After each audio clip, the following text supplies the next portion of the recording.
Hey guys, it's been a minute or a year or like 5 years since I posted on this channel. So if you are new here, which I'm sure you are because it's been so long, my name is Jamie. Welcome to this channel. This is Plant Me Here. I mostly post on my main channel, which is Jamie in Orlando, and just have not made the time to post on this channel in a really long time. However, as you can probably see behind me, I've been getting into my plants quite a bit more recently, and we made a big move. So now I'm in Florida. Now I'm in a place where plants grow really well year-round, and so I have just been spending so much time with my plants, and I thought maybe it would make sense to focus a little bit more on my plant channel instead of my main channel quite as much. If you want to check that channel out, feel free to go check out Jamie in Orlando. That one's mostly lifestyle and thrifting and decor and fun stuff like that. But this channel focuses on plants, which I absolutely love. I have somewhere between 100 and 120 plants in my house at this moment, but I'm always acquiring more, which is why we have this video today. We're going to do a little unboxing today.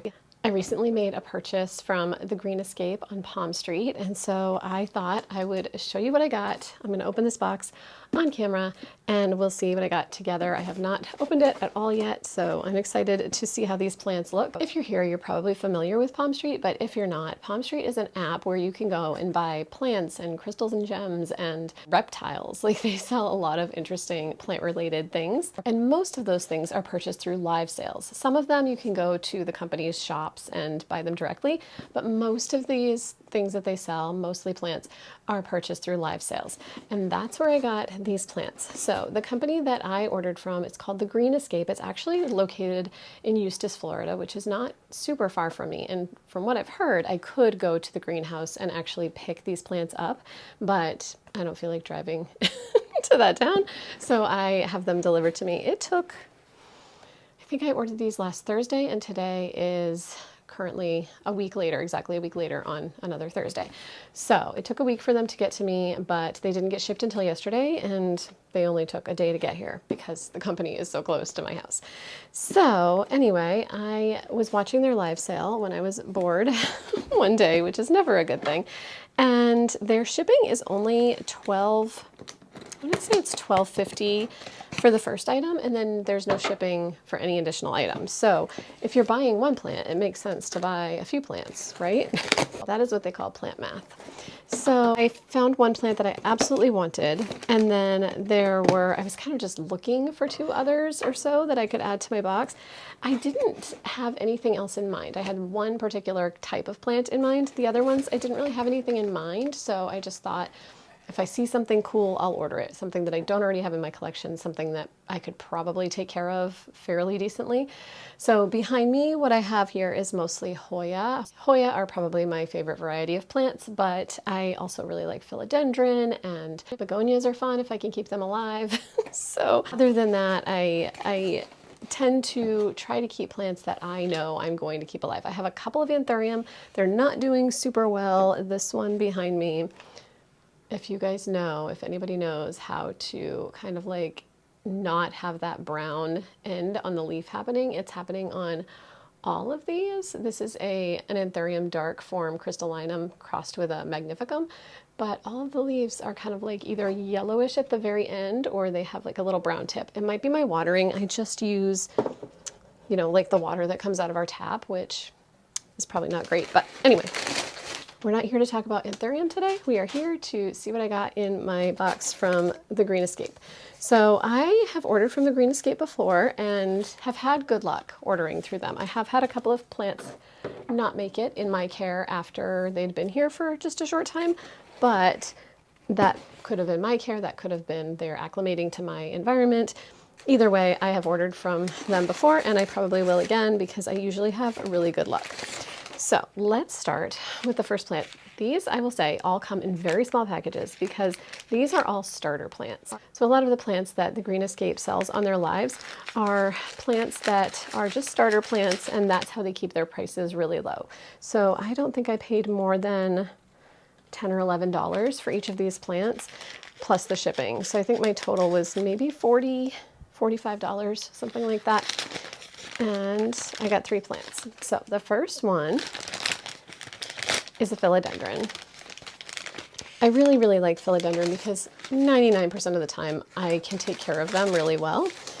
And so I usually am willing to take a risk on one I don't really know very well.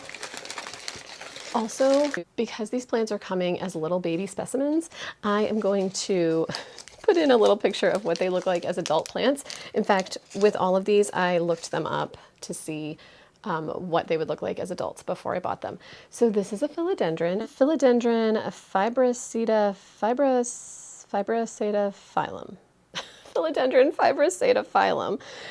And it's, like I said, it's a starter plant, but I will insert a picture over on the side of what the adult plant looks like. This is just a baby, but I thought the leaves looked very, very cool. So it's interesting because behind me I have this isn't a great example, but this is a philodendron Florida ghost, I want to say, Florida mint, probably a Florida mint. Anyway, the baby leaves kind of come out like this, but as the leaves, like as it matures, the leaves turn into that kind of shape. So this is similar in that the leaves start out kind of small and rounded with the pointed tip there, but the more mature leaves look completely different. So I wanted to try this one out and see how it would do. Hopefully my cats don't try to eat it, but yes, that is my new philodendron fibrosata phylum. Am I saying that right? Sure, we're gonna go with fibrosata phylum. So I will pot that up tomorrow. The other thing is they come in these little plugs. They usually have really good roots, but it means I have to pot them up pretty quickly because this is not how they're gonna stay healthy. So that's plant number one. Plant number two. So on these live sales, they often show you what the adult plant is gonna look like. So I have a general idea. This one just struck me as very interesting. I love a plant that flowers, and apparently this one flowers. So probably my absolute favorite plant that I have in my collection is it's just such a common plant, but I love Thanksgiving and Christmas and Easter cacti. There's just something about a Schlumbergera that's just easy to take care of, fun to look at, fun to watch flower. I mean, that's the nice thing about Hoya too. They flower sometimes.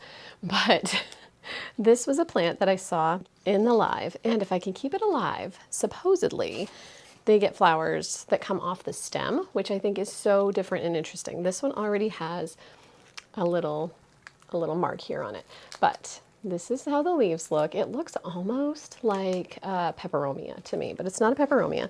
This one is the Medinilla species Gregory Hambali. I don't know if I'm saying all that right, but anyway, it supposedly gets very cool flowers, and I will again insert a picture of what those flowers look like, but I thought it just looked really cool. I think I might put this one in my little terrarium glass acrobar cabinet that I have because I feel like it's going to need some moisture and some humidity. The philodendron will probably be fine, but I might start it out in there just to see how it does. But anyway, one quick look again. Medinilla. That's a new variety for me for sure. All right, let's unwrap the plant that I actually placed this order for. It actually feels pretty bulky.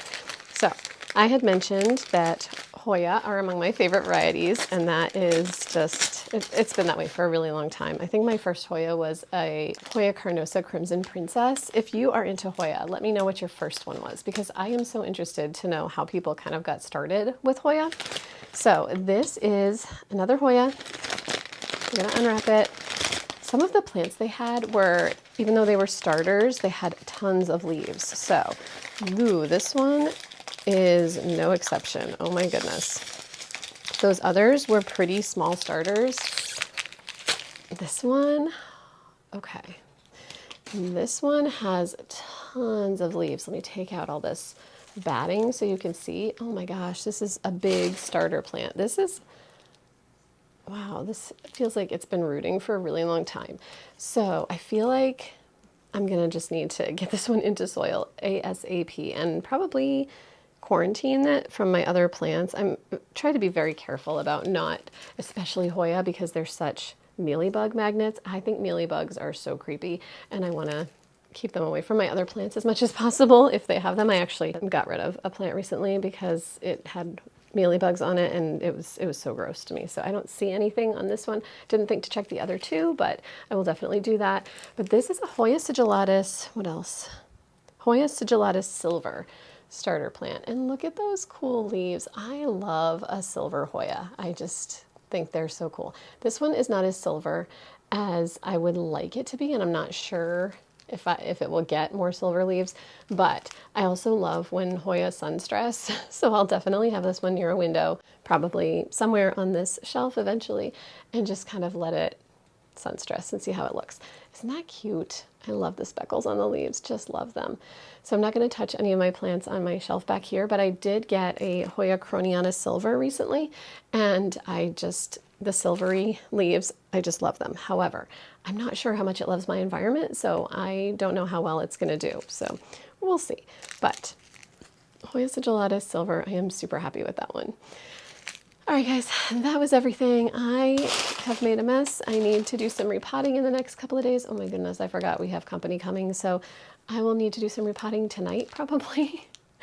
And yeah, get these all set up so they can live their best life. Anyway, thank you guys so much for joining me for this little unboxing.